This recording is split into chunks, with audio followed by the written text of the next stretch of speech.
Hi, I'm Peter Toth, Director of Anazao. We're an international counselling practice that goes around the world teaching and healing and seeing some amazing results. And so if you've come to this video clip, God wants to heal, so why doesn't he? It's a provocative title, isn't it? And you've probably, like me, been a bit disgruntled at times, dissatisfied that you've had an ailment, you've gone to church, gone up to the front of the church, you've wanted healing, you've been told, well, brother, press in, sister, have more faith, maybe memorize a few more verses. You've tried that, you've done that, but your ailment still remains. It seems that the church talks about healing a lot, but we don't see a lot. Perhaps you've even been up to the front and someone's touched you and you've been rested in the Spirit and you thought maybe that was the answer, but in actual fact, it made very little difference. Yeah, it's a big question. We open up the New Testament, we find that Jesus is in the middle of a healing. He's come from a healing, he's going to a healing. Peter's shadow heals.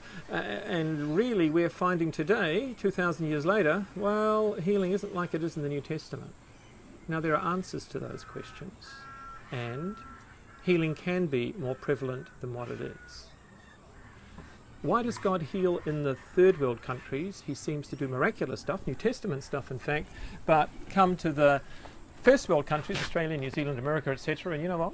We don't really see a great deal of healing. Perhaps someone you know has died of cancer recently. You liked them, they were in your church, perhaps they were a neighbour, and you prayed for them. Heaps of people perhaps prayed. Someone in your church even had a word of knowledge that they would be healed, and you know what happened? They died. And you go, Jesus, what on earth is going on here? Really, if all that prayer goes up and nothing really happens, why didn't you heal? Are you like a capricious God from the Greeks that heal some and not others, and it's a random kind of hit and miss?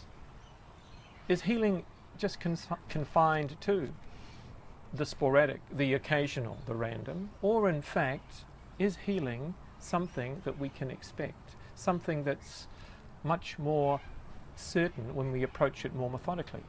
And the answer is yes, and that's what you're going to find at this seminar. Starts at 9, finishes at 4. We teach in the morning with PowerPoints, and in the afternoon we always demonstrate. And Isaiah always demonstrates what we teach. We'll take somebody from the audience, perhaps you. And if you have an ailment, you can come up the front. And over the period of a couple of hours of ministry, you'll see how Jesus will progressively remove the blockages that prevent him from healing. And you will be either partially or completely healed. And I can say that with assurance because what we're going to teach you really does work. There's going to be a lot of aha moments, a lot of challenges. A lot of times you'll say, gee, why weren't we taught this in the church? So, it's going to be a really good day, one that I guarantee you're going to go away with feeling satisfied, feeling as though at last you have some answers. And for those of you who can't make it, there's a book that we sell with that title, God Wants to Heal, So Why Doesn't He? And you can purchase that from our website, www.anazao.com.au. Or you can visit our Facebook pages and purchase the book there as well. So, looking forward to seeing you at the seminar.